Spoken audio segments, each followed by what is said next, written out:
Gente, boa noite, Pai do Senhor.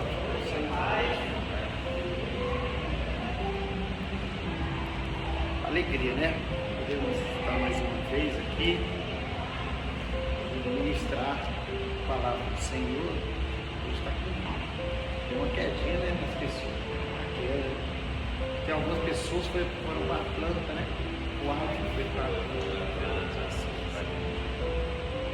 Amém. Coisa boa. Gente, se eu ficar meio voado, me perdoa, porque eu estou muito cansado. Cansaço talvez. Então você está tão cansado que você dá aquele adeus. Nossa, eu até estava em mente chegar em casa, dar uma lida, né? Que a gente sempre faz isso, né? Dar uma lida, dar uma lida. Cheguei, voltei, sentei, tem jeito. Gente, já lemos quantos livros? Quem sabe aqui, quantos livros nós já lemos? Pode jogar no dedo agora. Vamos lá. Vamos lá.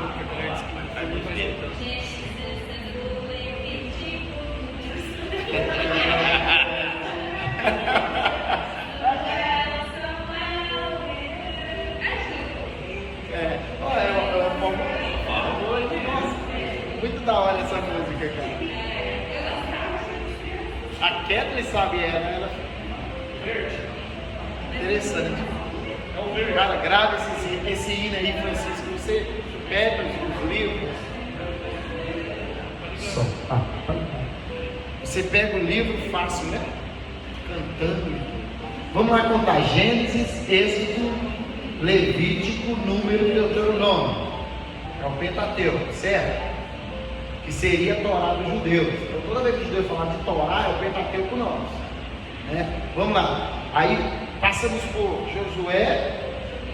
Josué, Juízes, Ruth, 1 Samuel, 2 Samuel. Entendeu? Entramos em 2 Samuel. O Aplico deu quantos livros? Já deu 10, né? 10. Só, aliás, 9, porque nós entramos em 2 Samuel. Nós já lemos o livro de Jó também, que está lá na frente. No livro de Jó? Já lemos o livro de Jó. Já leram o livro de Jó? Já lemos. Que pensa? E isso. É até bom.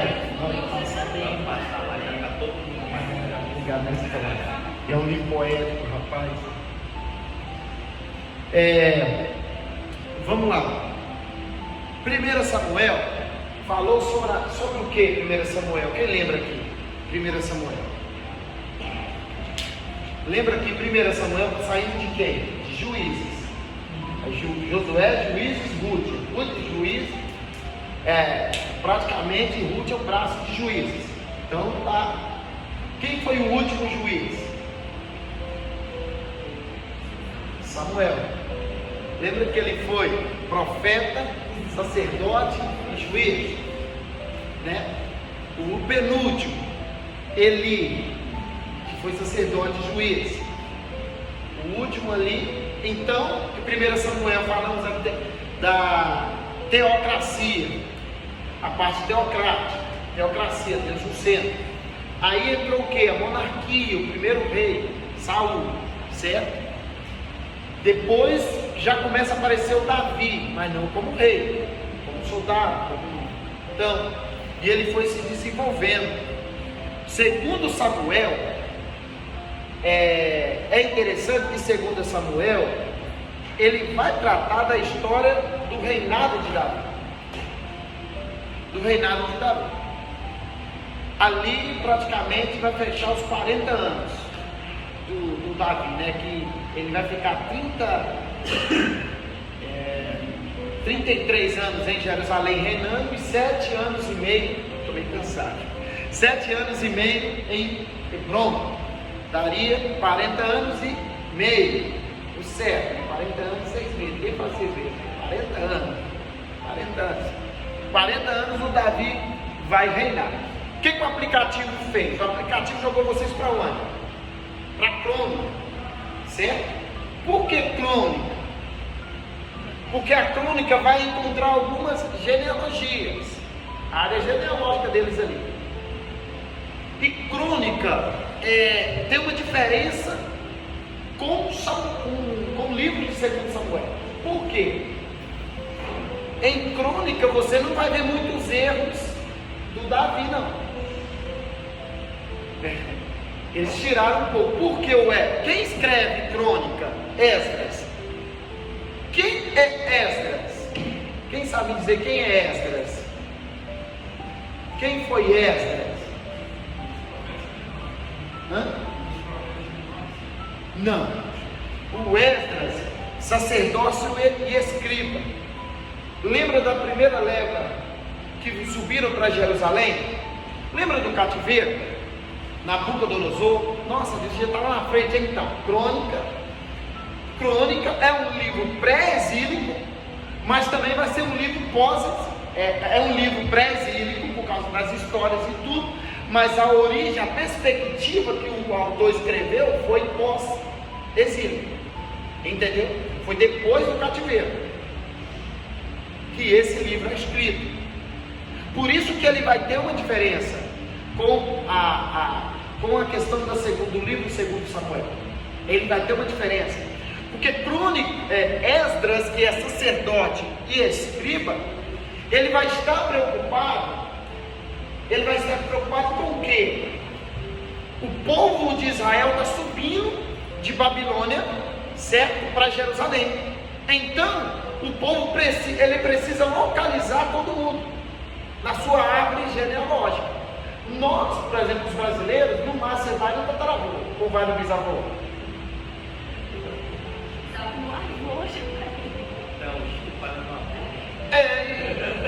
Aí você já gagueja, né? Eles não. Para você ter ideia, por exemplo, dentro da genealogia, o Davi ele está arrumando todos os levitas, não foi? Se eu não me engano, posso até falar um pouco sobre isso, arrumando os levitas e tudo, e tem um rapaz que ele vai trabalhar na área do cântico, do cantor, ele vai cantar, não, ele é instrumentista, é Remã, ele vai trabalhar na área do louvor. Esse Emã, não é Emã, esse Emã é filho de Joel, que é filho de Samuel. Então o Emã vai ser neto de Samuel, provando dentro da genealogia que o Samuel não era da linhagem de sacerdócios, que aqui foi falado. Samuel era da linhagem de Coate, dos coatitas. Então ele estava dentro do contexto de que dos grupos trabalharem e levarem os utensílios sagrados do tabernáculo móvel para onde que fosse necessário. Ele não era sacerdócio, morava na terra de Efraim, porque quando estava repartindo a terra, os levitas não ganharam terra. Em Juízes nós vimos isso, certo? Então, por exemplo, os coatitas ficavam na terra de Efraim, na terra de José, que era Efraim e Manassés, um pouco espalhado entre eles. E a família de Samuel, que o pai Eucana, a manhã, estava em Efraim. Por isso que ele volta para Efraim e ele vai ser um efraimita. Então, quando alguém te perguntar, porque poucos crentes sabem disso, não é, eu estou falando sério, qualquer dia desse, puxa essa conversa com algum crente, porque são detalhes que as pessoas não procuram saber se ele era da linhagem sacerdócio ou não. Não é porque a gente sabe demais, não, porque tivemos a curiosidade, não é verdade? De estudar e saber se era da linhagem. Não era. Ele não era da linhagem. Na genealogia, você vê. Então, a genealogia é para quê? Para o povo se localizar. Eu sou de qual tribo? Eu sou tribo de Judá. E também tem a questão messiânica, que Jesus viria de quem? De Judá. Quando Jacó dá a bênção, ele fala o quê? Que nasceria da tribo de Judá, que regeria a terra com o braço de ferro, tudo. Era falando do Cristo. Veio da linhagem de Davi, por isso que o Bartimeu ele fala, filho de Davi, tem misericórdia de mim, lembrando Isaías 11:1, que nasceria um do tronco de Jessé, um rebento do tronco de Jessé que trazia um renovo, né? Para toda a terra. E Bartimeu falou: rapaz, é a minha vez, estou cego aqui, eu não posso perder essa chance não. Ele já dá o grito, né? Deus já dá a cura para ele, filho de Davi, tem misericórdia de mim. Aí ele pergunta para o pessoal: ele é da onde? Jesus é o de Nazaré? Sim, o Jesus de Nazaré. Por que Nazaré? A raiz Nazaré vem de Netzer. Netzer significa renovo no original, renovo. Então, praticamente, quando eles estavam falando de raiz ali no Isaías 11, estava falando de Netzer, de raiz, de renovo. Um renovo frutificaria. Então, quando ele fala assim, Jesus de Nazaré, está falando assim: Jesus, o homem do renovo, está passando na minha frente. Por isso que tem aqueles hinos, o homem do renovo. Amo do renovo. Porque o homem do renovo está passando aqui e eu preciso receber algo dele. E ele começa a clamar, gritar desesperadamente, o povo pedindo. Ele: não, quem sabe do meu problema sou eu, então você fica quieto no seu canto, que eu estou clamando. E ele recebeu a vitória. Então, Esdras estava recebendo muitas pessoas. A primeira leva sobe com Zorobabel. Zorobabel, dentro da genealogia, você vai ver que Zorobabel era o quê? Fazia parte da linhagem de Davi, realeza. Por isso que ele lidera. Não era assim escolhido a dedo, liderar vai fazer fulano, não. Era tudo. O povo judeu eles são muito ordeiros nessa parte. É tudo assim. Teu pai, filho de fulano, filho de ciclano, vai gerando. Para nós é cansativo isso. Eu vou te falar para você, cara. Você está num pique tremendo, daqui a pouco entra. Fulano gerou fulano, ciclano, Beltrano, e vai embora naquele negócio, meu Deus. Aí você cansa. Teve um dia que eu fiquei até meia-noite lendo isso. Mas aí, dentro das genealogias, você vai pegando alguns nomes. Aí me aparece Salmão, aí me aparece Boaz, me aparece Obed, aí depois me aparece Elcana, aí depois me aparece Samuel, né? Aí me aparece o Zorobabel. Então você vai se identificando com as pessoas no texto da Bíblia, dentro da genealogia. Então o Esdras, ele vai se preocupar em colocar praticamente ser um documento. Ser um documento para o povo. Era um documento.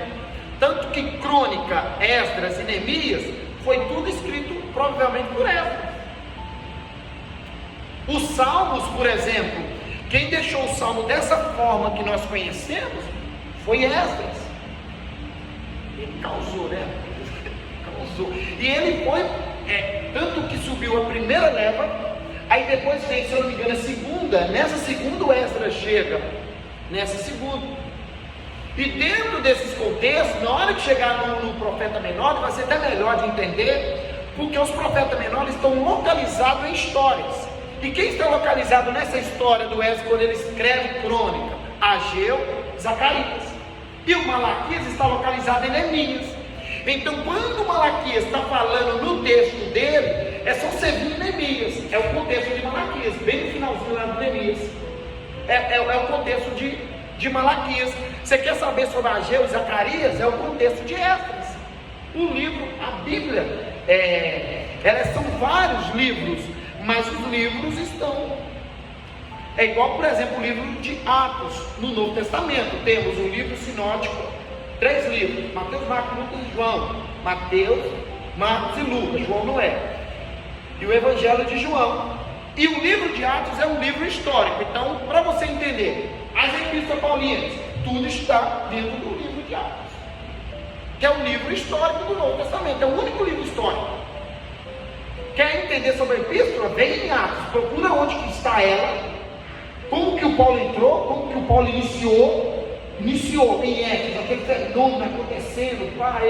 Ele discipulou 12 pessoas, né, que tinha sido evangelizado por Apolo, né? Ele só sabia do batismo de João. Aí o Paulo já falou do batismo do Espírito Santo, e eles já foram batizados pelo Espírito Santo, já foi cheio do Espírito Santo. Eles ficaram doidos e causaram um problema muito grande na área ali da Ásia, muito grande, um problema muito grande. O cabelo, para Deus, uma obra linda e maravilhosa. Dentro desse fenômeno, ele vai tem a epístola de Éfeso. Você está entendendo? Por exemplo, Timóteo. Quando você pega Timóteo, se eu não me engano, a igreja de Timóteo é Éfeso.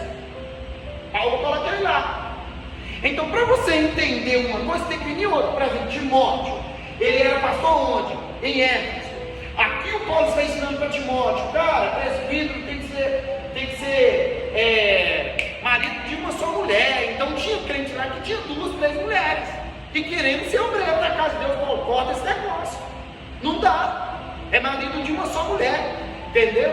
Então é tudo em contexto. Se nós aprendermos a ver a Bíblia dessa maneira, não tem como, assim, eu igual falo para o pastor Marquinhos, desculpa falar, mas a gente fica chato. A gente fica chato.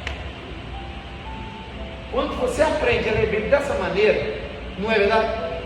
Você olha uma pessoa falando uma coisa, pastor Jorge, aquilo desenha na tua mente, e você fala, não é aquilo ali.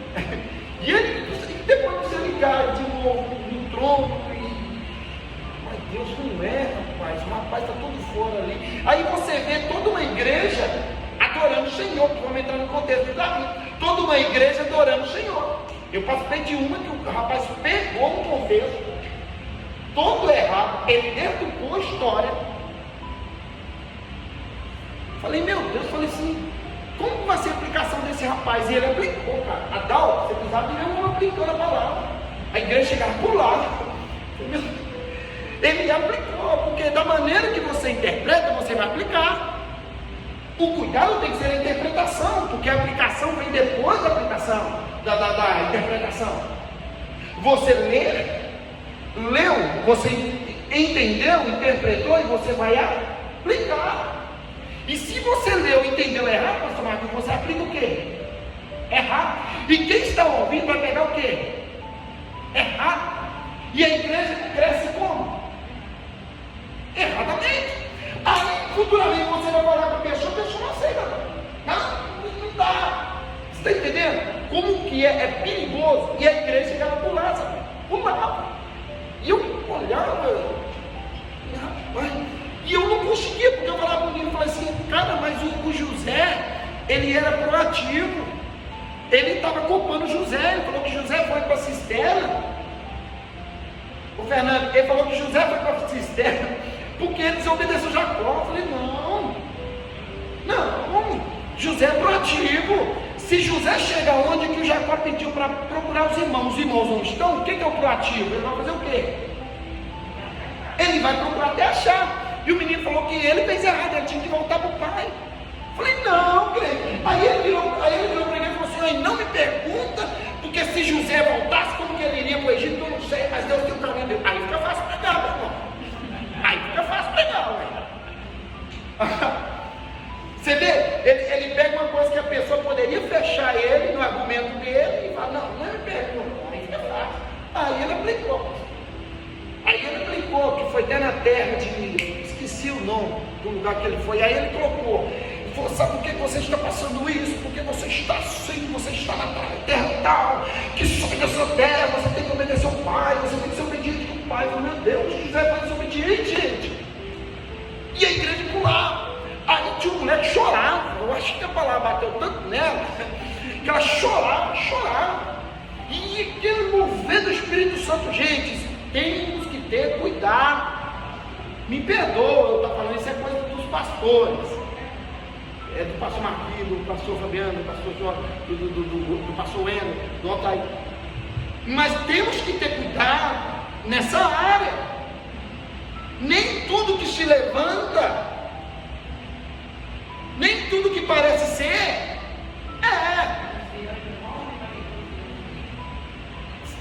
Hoje em dia, esse dia eu estava vendo, as pessoas estão gravando TikTok, você vê claramente a pessoa lendo, rapaz. José, filho de Jacó, gerou José, que José gerou Manassés, beleza, aí tira o cara dali, o cara sabe o quê? Diz, mas é um conteúdo bom para mim. Mas a Bíblia fala assim, que muitos falarão em meu nome, Senhor, Senhor, só que não entrariam no reino do céu. E o que está acontecendo hoje? Muitos senhores. Quer no original, quer no grego, quer no hebraico, quer no aramaico. e vira aquele negócio todo. Aí você que não tem acesso ao hebraico, ao grego, ao aramaico, você fica o quê? Ué, então eu vou jogar fora minha Bíblia? Não, meu irmão, me converti ouvindo a palavra que estava escrita na minha Bíblia, na Bíblia brasileira. Você está entendendo? Como que eu vou pegar essa Bíblia ali e jogar fora? Falando que isso está errado. Não, meu querido, está errado você. Vai ler Bíblia. Conteúdo é o que nós estamos fazendo aqui, vendo ela de cima. Não tem como. Você está me entendendo? Ah, diz, mas você está falando comigo? Não estou falando isso. Vai estudar grego, aramaico, hebraico, estuda tudo. Vira doutor nesse negócio, ensina e tudo. Só que nós não podemos deixar de lado a Bíblia, a palavra de Deus, a Bíblia que chegou para você, foi essa, crente. Tem muita gente desfazendo dela. Em Canadá teve pessoas que estavam sendo presas porque estavam pregando na rua. Tempo de estudar. Então, Esdras, ele vai escrever para isso. Então a genealogia vai servir para ver o Cristo. Cristo vai vir da tribo de Judá.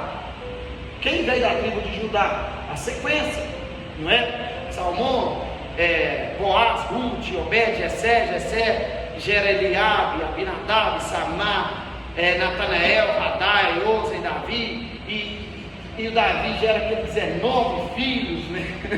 E vai embora. Depois Salomão pega o reinado, vai com o Roboão, vai com as suas 2 filhas e vai embora, até chegar em Cristo.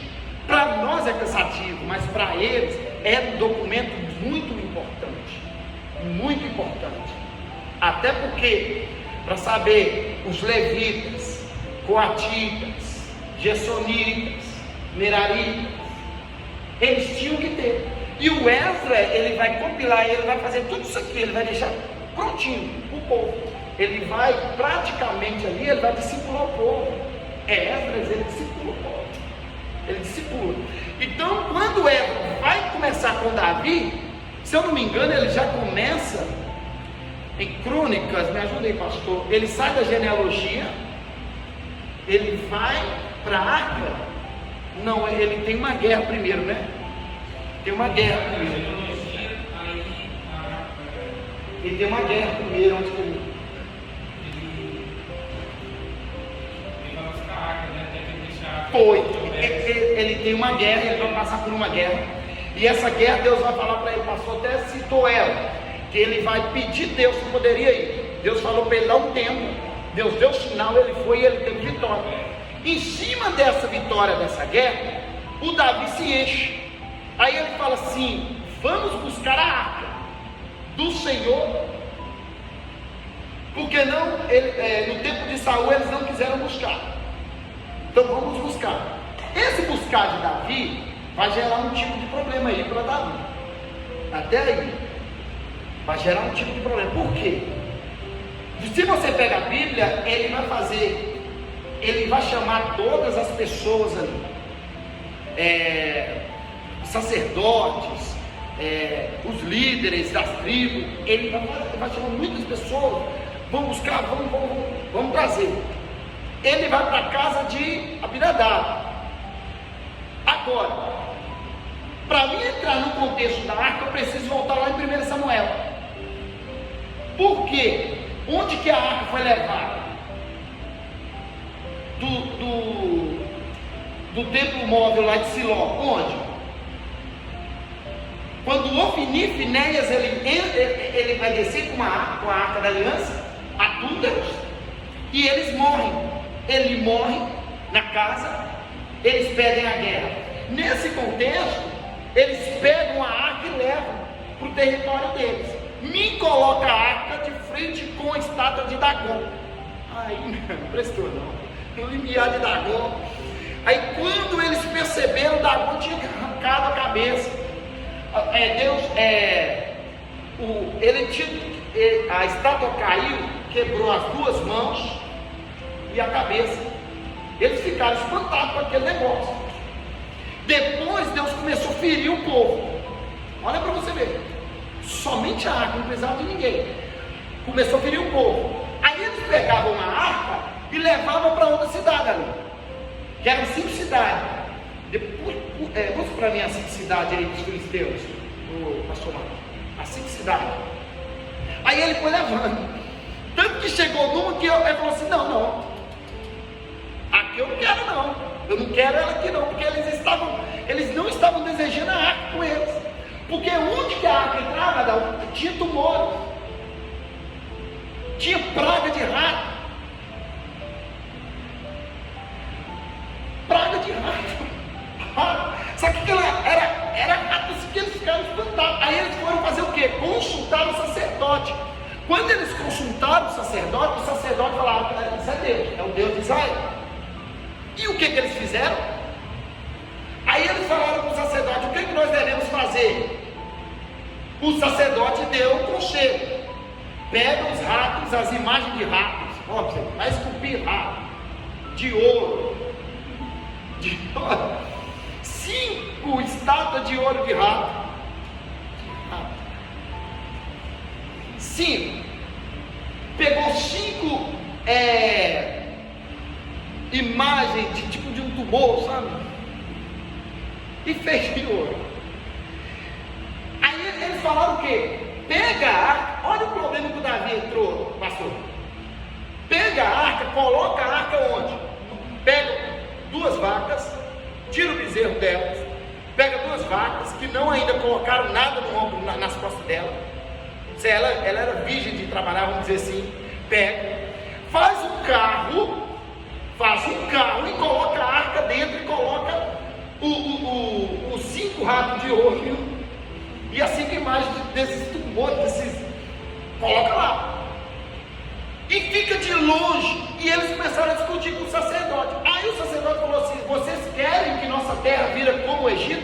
Olha a referência do Egito, achou?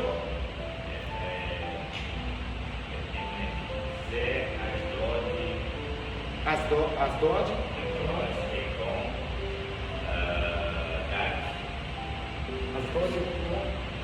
Gad. Tem mais 2, não tem? Assim? São 5. Asdod, 3. Isso. São a simplicidade, tá ali. Nós vamos trazer para vocês. O que eles fizeram? Ficaram de longe.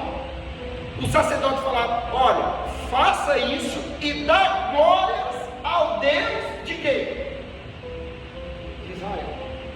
Por que eles começaram a dar glória? Para ver se parasse a praga, o problema cessasse. E nós que somos cristãos não damos glória. O problema está na nossa frente, está nos consumindo e deixamos o problema nos consumir. Eles não. Você vê como é que é diferente? Eles não. Dá glória ao Deus de Israel. Eles deixaram todos os deuses deles, que não tinha como, e começaram a glorificar o Deus de Israel, colocaram a arca e ficaram de longe. Olha, se as 2 vacas desviarem de caminho e não chegar em Betseba, é porque aconteceu por acaso. Isso é coisa da nossa cabeça.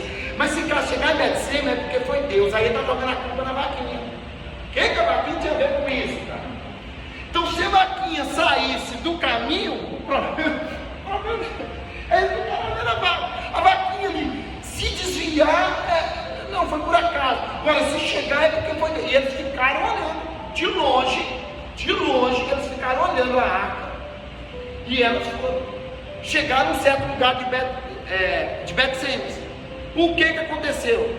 O rapaz que estava vendo chamou o povo. E o povo curioso vai fazer o quê?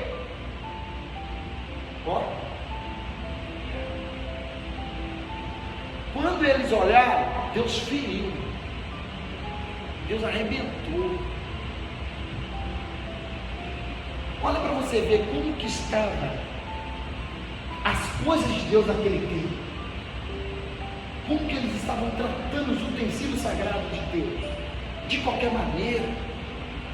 Não tinha respeito, pastor. O que eles tinham que fazer, pastor João? Chamar um que era apto para pegar a arca Não, o curioso foi lá e foi ferido. Eles correram e chamaram Abinadab.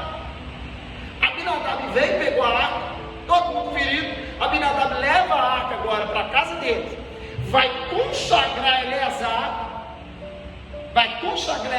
e Eleazar vai tomar conta da arca. Nisso aí que nós estamos falando aí da teocracia. O Samuel como juiz ainda, não tinha entrado nem o Saul.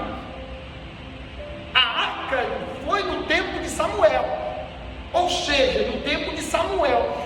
Ela ficou na casa ali de Abinadab com Samuel 20 anos, que foi o tempo de juiz de Samuel para passar para a monarquia. 20 anos, cara. 20 anos. Cadê aquela conexão que Deus fez no deserto com o povo? Cadê o tabernáculo? Cadê tudo? Deus faz tudo, Deus prepara tudo, e o que o homem faz?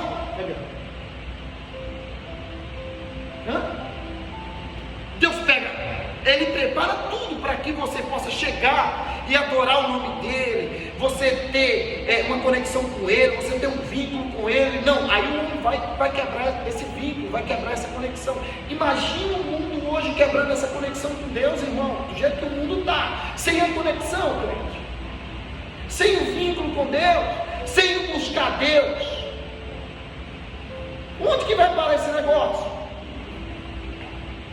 As pessoas andando e fazendo qualquer coisa, não se pode falar mais qualquer coisa, não. A conexão está sendo quebrada, mas a palavra de Deus fala que Deus ainda vai pegar o povo dele e vai guardar o povo dele, vai levar o povo dele para o chão e vai guardar o povo dele, meu crente. Vai ter a mão de Deus no negócio. Vamos ficar firmes. A palavra de Deus fala para nós seguirmos a paz e a santificação, sem a qual ninguém verá o Senhor nosso Deus. Se as pessoas não querem, Adão, você quer, então você continua. Se as pessoas não estão querendo parar, que as pessoas param, mas eu tenho que continuar. Se as pessoas não querem mais louvar o Senhor, que as pessoas param de louvar, mas eu tenho que adorar o nome do Senhor Jesus, independente do tempo que eu estiver passando, independente de quem está falando, eu tenho que adorar o nome do Senhor. É difícil, é difícil. É complicado, mas eu sou crente, eu sou cristão, eu sou crente, lavado e remido pelo sangue de Jesus. Teve um dia que eu virei para o rapaz, você me respeita, rapaz, eu sou crente, sou lavado e remido pelo sangue de Jesus. Se você mostrar esse papel do quinto dos infernos para mim, eu vou rasgar isso aí. Que é isso não, rapaz, você me respeita. Aí o camarada olhou para mim e falou: não, mas é isso mesmo, eu sou crente, sou lavado e remido pelo sangue de Jesus, meu irmão. Quem me salvou? Jesus. Quem me salvou? Jesus. Quem que você adora? Jesus, meu crente. Quem que você salva? Jesus. Quem que você ensina? Jesus. Quem fala com você à noite? Jesus. Quem fala com você na madrugada? Jesus. Quem fala com você quando você levanta? Jesus. Quem anda com você no trabalho? Jesus. Para que eu vou agora anular da minha vida? Pelo amor de Deus. Ele próprio falou assim: eu sou, olha o que ele falou, eu sou o caminho, a verdade e a vida, cara. Ninguém vem, não é vai, ninguém vem, Trindade, meu irmão, é Deus. Ninguém vem ao Pai senão por mim. Aí eu virei para uma pessoa e falei assim: eu não posso anular o Cristo da minha vida. Ninguém chega ao Pai se não passar por Ele. Ninguém chega a Deus se não passar por Ele. Ninguém tem salvação se não passar por Ele. Ninguém tem liberdade se não passar por Ele. Estamos vivendo em tempos difíceis. 20 anos a arca da aliança dentro da casa de Abinadab. Passa o reinado de Saul. Quantos anos foi o reinado de Saul? 40 anos. 40 anos com 20 anos dá quanto? 60 anos. Hebron, Davi, aí o Davi começou a reinar em Hebron. Vimos a história que o menino Isbosete ficou 2 anos ali. Então joga mais 2 anos e joga mais um tempinho. Quantos anos depois que eles foram pensar na arca? Quanto tempo depois que eles foram pensar na arca de Deus, Pastor João?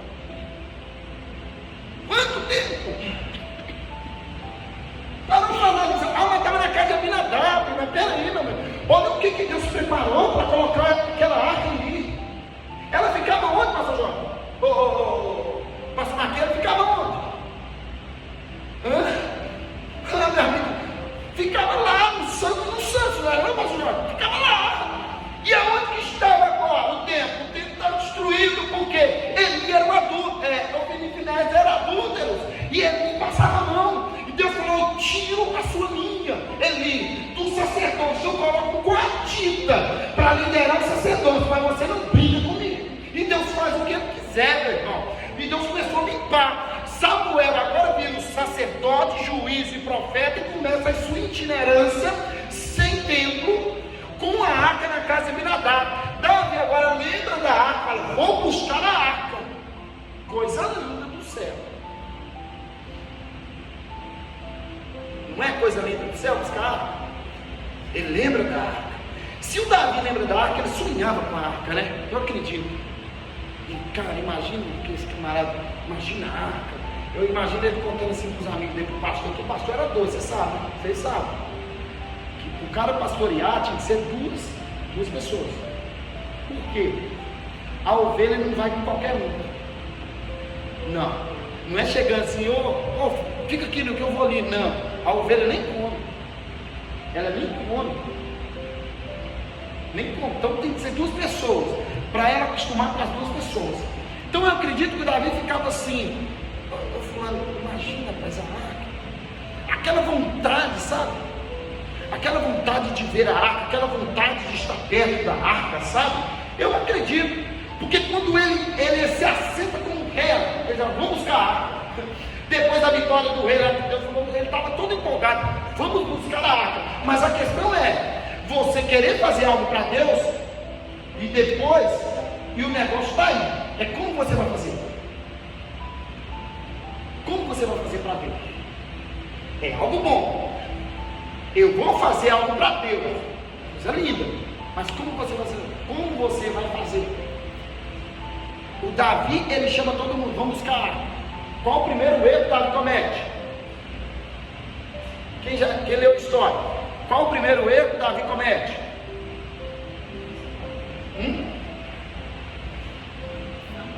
Tenta lembrar aí, Paulo.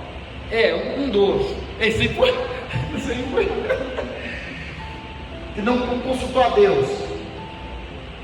Um erro forte que o Davi cometeu no trajeto dele da casa de Abinadab para Jerusalém.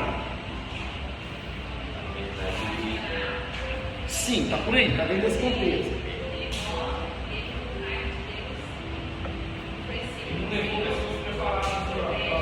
Na verdade, talvez pelo tempo, aí você vai buscar como que a arca chegou até a vítima dos bois. Aí ele vai. Você estava dentro do contexto, mas você já está contando a ação. Você já foi lá na ação, lá no. O Davi, o povo, o filisteu, vamos dizer assim, os filisteus, eles foram mais sábios do que o próprio Davi, que o próprio povo de Israel. Por quê? Eles glorificavam a Deus de Israel para fugir. Gente, tem crente que vem, tem pessoas que vêm na igreja, glorificam para receber casa, olha dentro do contexto. Vem na igreja para receber carro, para receber casa, vem na igreja para receber alguma coisa. Aí quando a pessoa está doente, a pessoa começa a vir, não, vamos orar, vamos fazer o trabalho, amém, a pessoa vem, recebe a cura e depois vai embora. Os filisteus chegaram a adorar o Senhor para que as pragas fossem embora. A questão não é a praga ir embora, a questão é a sua conexão com Deus. Aquela situação do centurião, eu fico assim, teve um dia que eu estava lendo, pastor Jorge, eu fiquei imaginando, Jesus vem, cara, os judeus, os anciãos, eles convencem Jesus a vir na casa do centurião, e quando Jesus está para entrar na casa, ele sai, e fala uma só palavra, que só palavra, né, coisa linda, nunca vi um homem assim em Israel, não foi? Só que aí eu fiquei pensando, o homem recebeu a cura, mas cadê o Jesus dentro de casa? Você está entendendo? Ele pede, Jesus está na porta dele, querendo entrar, pastor Fernando, querendo entrar, e ele fala para Jesus, não precisa entrar não, eu não sou merecedor do Senhor, ninguém é merecedor de receber o Espírito Santo, receber Deus, irmão, ninguém é merecedor, Deus morreu na cruz, Deus, você não merece, mas eu morri por você, e pronto, acabou. Ele fala, eu não sou merecedor para entrar, uma só palavra do Senhor, você será curado. Mas agora eu lhe pergunto, o que é melhor, a cura ou Jesus do lar? Você viu o que o texto me lembrou? A cura ou Jesus no lar? O que é melhor? Muita gente fala a cura, né? Vou receber a cura, mas não tem Jesus em casa, mas não tem Jesus na vida, e não tem vínculo, não tem conexão com Deus, pastor. Ele recebe a cura, recebeu, amém, eu acredito, pessoas recebem tudo, mas e aí, o que você vai fazer depois? Depois que a pessoa, Deus faz uma pessoa andar, que está lá aleijado e tudo, deficiente, físico, e tudo, recebe a cura, e depois, ela vai fazer o quê? E o depois? A cura com Jesus no lar. Eu acredito que Jesus entrasse, o camarada ia receber a cura, ia receber a palavra de Deus, ia ser cheio de Deus, porque Jesus estava na casa, ia ter salvação. Mas o homem falou o quê? Não, eu não sou merecedor da tua casa. Jesus fez o quê? Saiu, meu irmão, Jesus bate a porta. Se você abrir a porta, ele faz o quê? Ele ceia com você. Se você não abre, meu irmão, ele é educado, ele vai sair e vai embora. Mas vai vir um outro que vai meter o pé e vai entrar na tua casa sem sua permissão e vai arrebentar com a tua vida. Você está me entendendo? A complicação desse negócio, os filisteus davam glória por causa das pragas, né? Agora tem uns crentes aí que dão glória para receber algumas coisas, e quando recebe, some, irmão. Aí Deus fala, não vou te dar não, você precisa pelo menos ficar um ano ouvindo minha palavra. Aí Deus cura ele um ano e meio, aí dá para, né? Só para ouvir minha palavra, porque senão você vai embora rápido. Aí quando Davi, agora, o Davi vai cometer esse erro. A Radassa começou, só que a Radassa já estava lá na frente, já colocando a mão e tudo, lá fora, para dentro do campo, coisa boa. O que acontece? Ele vai criar um carro novo, ele vai fazer um carro novo. Cara, os filisteus fizeram um carro. Eles são Israel, o povo de Deus. Aí se a gente for lá para a Torá, o Pentateuco, nenhum dos seus livros vai estar lá dizendo como levar a arca. E o rei tinha que ter um manuscrito, tinha que ter um escriba, um sacerdote, um escriba. Eles faziam um manuscrito para o rei das leis e tudo, para quê? Para que ele tinha que ler todos os dias, para que não viesse desviar nem para a direita nem para a esquerda. Você lembra que o Davi falou assim, escondi a tua palavra no meu coração? O Davi, além de ter, ele falou, vou esconder no coração, eu quero ver. Aí ele esconde, para não pecar contra o Senhor, por causa desse contexto. Aí o Davi vai, vamos buscar a arca. Como buscar a arca? No carro novo, tempo moderno. Tudo modernizou. Esse negócio de colocar arca nenhuma, não, isso não existe não. Aproximadamente uns 30 quilômetros, 40, de Abinadab a Jerusalém, 30, vamos dizer, não, um carro, beleza. Deus fica como?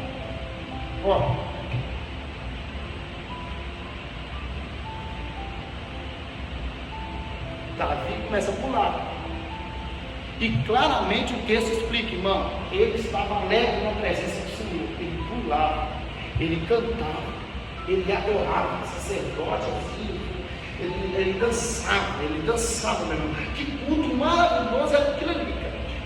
Que culto maravilhoso era aquilo ali. Quem passava olhava assim, meu Deus, que culto é esse? É o tempo do renovo nesse tempo aqui, sabe?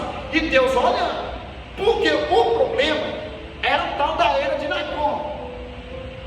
Era de Nacon. Quem estava carregando era animal, meu irmão. Poderia acontecer alguma coisa. A perder. Tá bom, Davi, se você conseguir chegar com essa arca até Jerusalém, tranquilo. Mas se no meio do caminho acontecer alguma coisa, não sei lá. Olha o risco que Davi correu, sem consultar a palavra de Deus.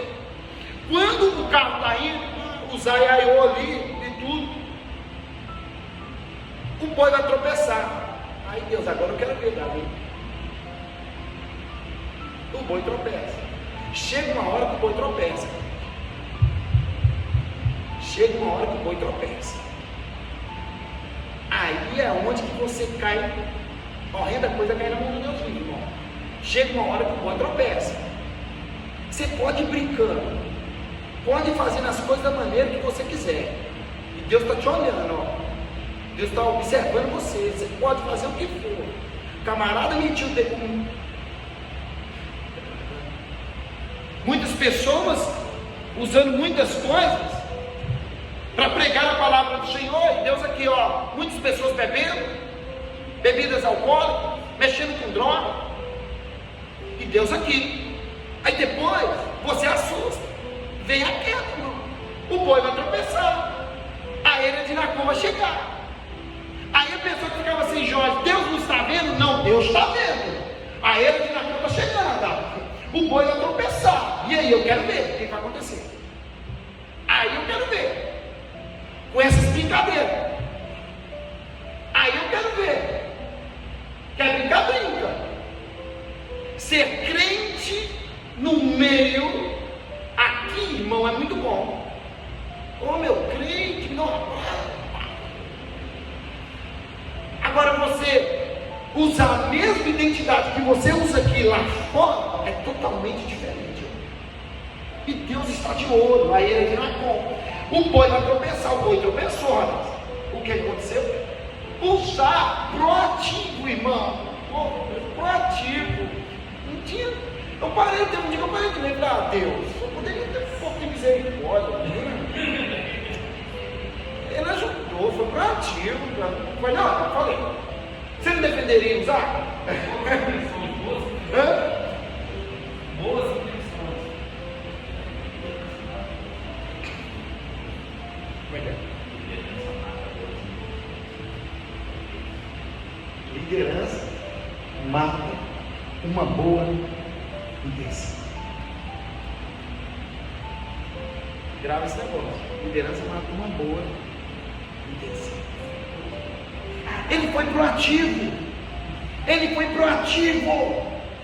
Sabrina, a arca estava para cair. O que eu vou ajudar? Cara, eu vou ajudar, não vai cair. Sabe? E o Davi olhando o culto que estava maravilhoso, estava daquele jeito, sabe? Né? Bom demais. Agora passou na era de Nacon, o boi tropeçou, meu irmão. Se estivesse no ombro de quem deveria estar, não aconteceria isso, meu crente. Uzá não morreria.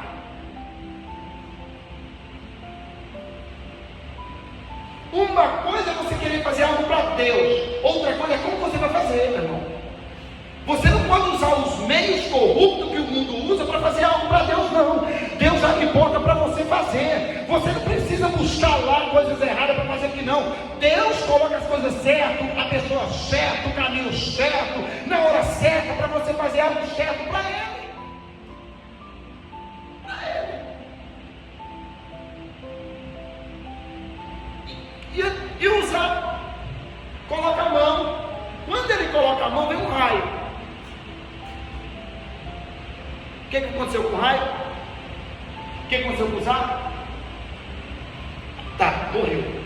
Para você explicar isso para uma criançada, como que você deve explicar? Você já viu uma árvore quando um raio pega nela? O que acontece com a árvore? Agora imagina um raio batendo no peito do homem. Hã?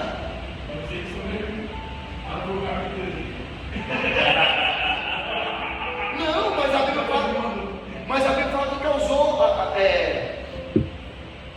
rachou, rachou.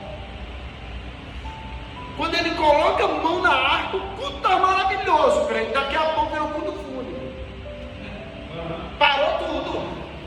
A morte aconteceu, a era de Nacon chegou, o camarada falou que não dá mais, Deus me perdoou, agora eu tenho que ir para tal lugar, porque eu já estou viciado nisso, viciado daquilo, porque minha esposa descobriu, porque meu marido descobriu, eu não sei o que tem, agora eu vou ter que parar. Quando chega a era de Nacon, meu irmão, você vai ter que ter com Deus, acabou e ponto final. Depois não adianta chorar, não adianta vir a cia pedir pedindo oração, nós vamos orar e tudo. Mas você vai ter que pagar pela consequência do teu erro. Bom, consequência do teu erro. Eu vi professores que explicam isso como bandido da cruz. O que é que ele vira para Jesus e fala? Lembra de mim quando estiveres, não? Para estar no paraíso tem que fazer o quê? Tem que fazer o quê? Morrer. Aí Jesus falou assim: hoje mesmo tu estarás comigo, né? O que Jesus estava falando com ele? Você vai morrer, filho. Você errou, você era um bandido, fez muita coisa de errado, te dou perdão, te dou o céu, mas você vai pagar pela sua consequência lá no paraíso. Você está entendendo? Jesus não tirou ele da cruz, nós não temos que pagar pela consequência dos nossos erros, senão nós não aprendemos, irmã Antônia. Senão nós não aprendemos, não é verdade? Nossa mãe não ensinava assim, a minha mãe ensinava assim. A diz, você vai apanhar. Mas por quê, mãe? Porque você desobedeceu. E se você desobedeceu assim, assim, assim. E contava tudo. E era muito sofrido isso, porque você tinha que parar para ouvir. Não, e a vara aqui. A vara do tamanho assim. Você vai apanhar para a cabeça. Aquilo ali já está desesperado, chorando. Não, aí eu desespero, porque eu fiz. Mas eu não fiz. Mas não é não. Mas não é não. Aí eu já olhava para a porta, nem tinha olhado a porta. Nem tinha querer correr. E aquilo ali doía, sabe? Ô mãe.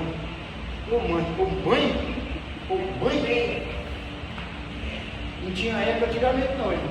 Está toda criança e adolescente. Não tinha não. Irmão, educação boa, consequências. Se eu não deixo você viver as consequências da tua escolha, você não aprende.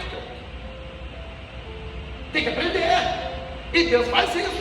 Consequência do erro do líder Davi em não consultar. Mas o cara era segundo o coração de Deus, sim, meu irmão. Segundo o coração de Deus, Deus ungiu na casa dele, né? Até o Flávio José fala que quando uma das histórias do Salmo 23, Flávio José fala que quando ele termina o Salmo 23, prepara uma mesa perante mim, na presença dos meus inimigos, e unges a minha cabeça com óleo, meu cálice se transporta, certamente a bondade do Senhor seguirá para sempre.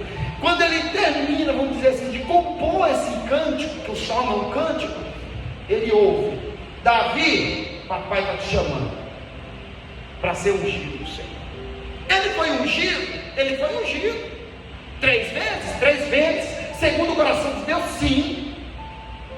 Era preferido, preferência de Deus, sim, mas errou em não consultar a palavra do Senhor.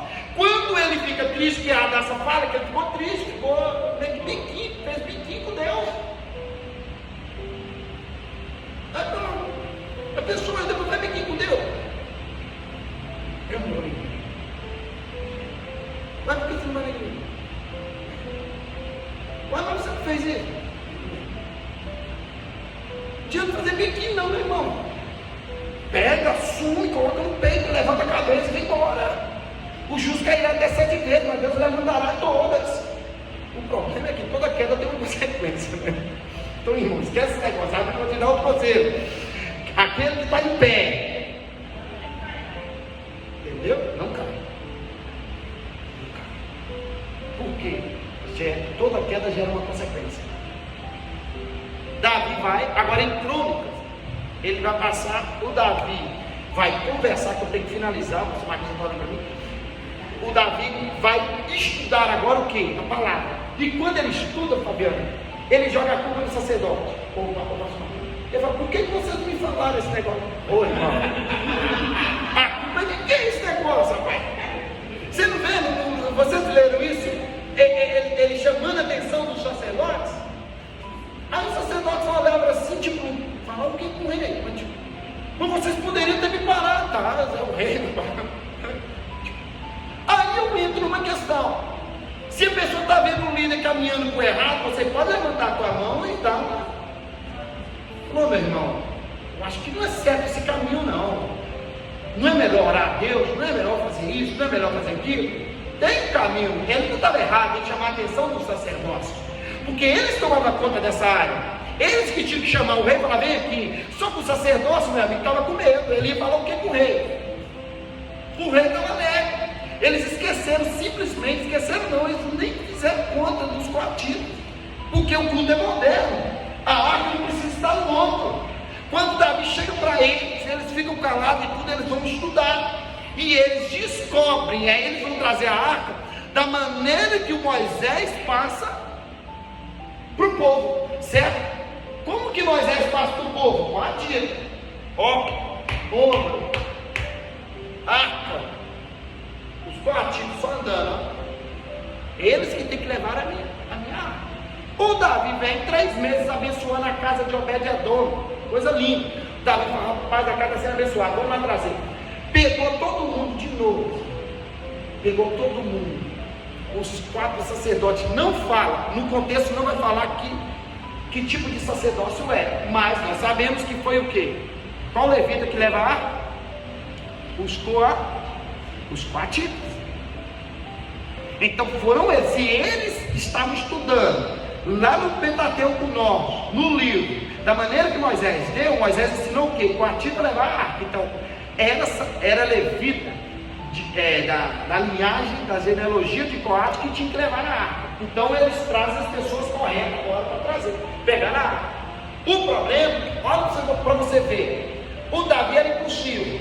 Ele sai de 8 para 80. Ele consegue chegar em Jerusalém? Consegue. Mas aí ele fica com tanto medo, para não tirar a vida de ninguém mais, para com medo de certas coisas, porque causou um trauma no ombro, usar foi estraçalhado.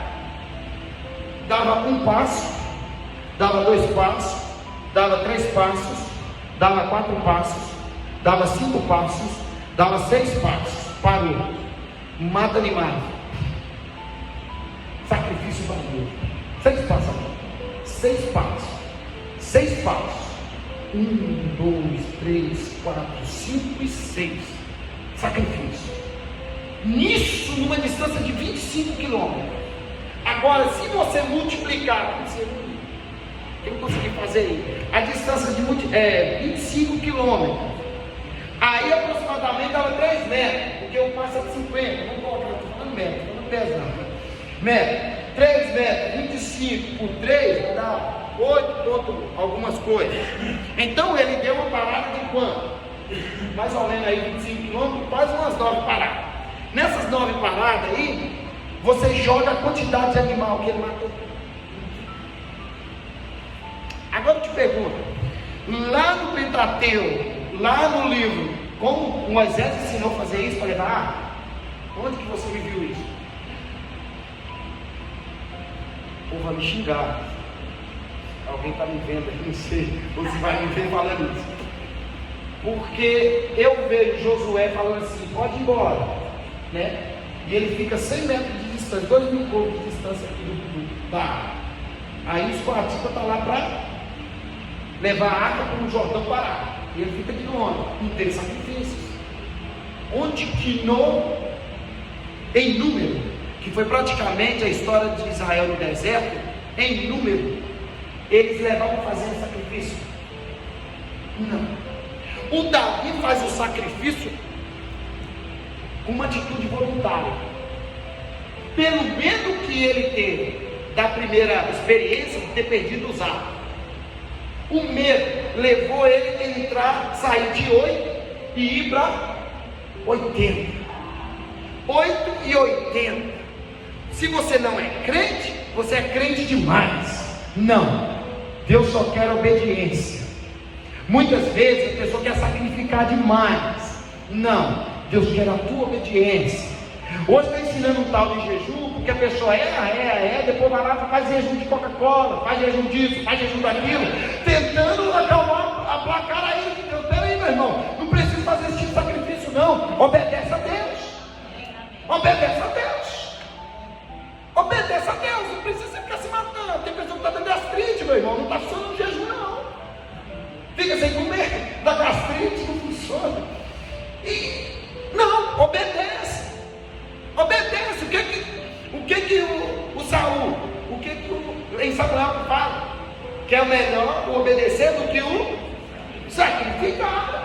Samuel vira para Saul: não, Deus não queria sacrifício seu não, meu irmão. Deus queria obediência sua. Deus não queria sacrifício não, Deus quer obediência. Obediência. Não, mas eu tenho que... Aí tem pessoa que ele quer dar tanto melhor para Deus, tanto melhor, não até como é que é isso, tanto melhor para Deus, tanto melhor para o Francisco, que aí ele vai esquecendo da família, aí ele esquece de todo mundo. O camarada está pregando, já perdeu a mulher, já não vê filho mais, já ficou tudo para trás e dando melhor. Pera aí, meu irmão, que melhor é esse que você está dando? Que melhor é esse que você está dando? Você está dando tanto melhor, não sai da casa de Deus, né?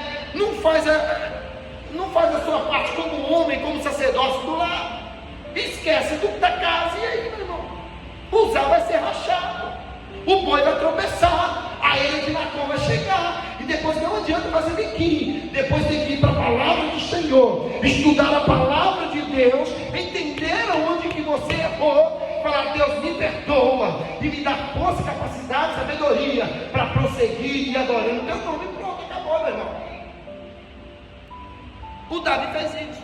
Ele chega em Jerusalém, ele chegou. Mical já ficou bicuda com o Davi. Aí todo mundo fala: nossa, Mical também é ignorante. O Davi também pulava, mostrando tudo, irmão. Davi não estava entendendo. Davi era tão assim, na presença de Deus, que, né, o povo vai me xingar. O povo não gosta de Davi, né? Aí o Mical, mais respeito, não é? Aí ele dá ele repreende a Mical e tudo acontece. Mas a arca de Deus chega ali em Jerusalém. Chegou, muitos animais mortos. Aí quando chega, ele prepara a festa, dá comida para todo mundo. Ali ele gastou. Ele deu o melhor que ele tinha, o melhor financeiro ele deu para Deus. Você quer ver sua vida ser abençoada? Dá o teu melhor financeiro para Deus. Eu não estou pregando, meu irmão, é prosperidade aqui não. Eu estou pregando você ser um patrocínio da obra de Deus na terra. E você vai ver o que Deus vai fazer na tua vida. Nós banalizamos essa questão. Nós deixamos que o ímpio viesse com os seus lábios venenosos nos nossos ouvidos e nos convenceu que oferta, que dízimo é tudo errado, que não sei o que tem, que não sei. Não, meu irmão, oferta é para a obra de Deus, dízimo é para a obra do Senhor. Seja um patrocinador do reino de Deus, que Deus vai ser patrocinador da tua casa, da tua família, do teu projeto, do teu trabalho, do teu filho na escola, vai ser uma bênção, e Deus vai cuidar, meu crente. Não, nós temos que tomar cuidado para que as pessoas de fora não venham banalizar coisas santas no nosso meio, coisas sagradas, coisas que atraem Deus. Vamos ter cuidado com isso, gente. Vamos ter cuidado. Sei que tem muitas pessoas aí que não tem caráter, sim, mas tem muitas pessoas de bom caráter, de uma boa índole, e que está fazendo um trabalho maravilhoso para Deus. Então você quer dar o teu melhor financeiro? Dê o teu melhor financeiro. Você quer dar o teu melhor na condição física? Dê o teu melhor na condição física. Você quer dar o teu melhor no trabalho, na casa do Senhor, fazendo alguma coisa? Dê o teu melhor, mas dá o melhor para Deus. Não dá aquele melhor, sabe? Não. Dê o melhor, aquilo que Deus quer receber da tua vida. Amém, irmãos? Para finalizar, para acabar, 5 pães e 2 peixes. O menino só tinha isso. Para quem que era 5 pães e 2 peixes? Para ele. É para ele. Ele levou como um lanche. Ele foi esperto. 5 pães e 2 peixes. Garantido. Jesus é bom, mas Jesus fala demais, ensina muito bem. Eu quero ouvir ele.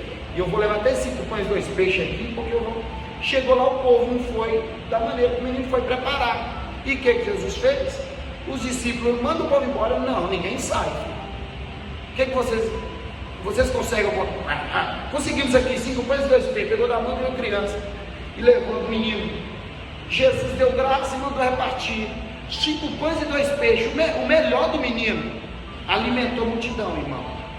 Não me fala que você não sabe cantar. Não me fala que você não sabe se comportar como tal na função que você faz. Não, dê o teu melhor, porque vai alimentar uma multidão.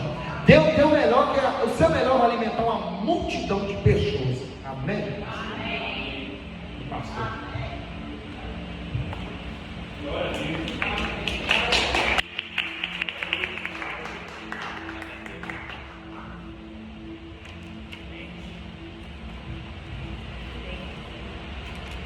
basta um, né?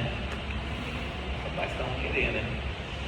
Esse, como ele falou aqui, o menino ele foi preparado para ouvir Jesus.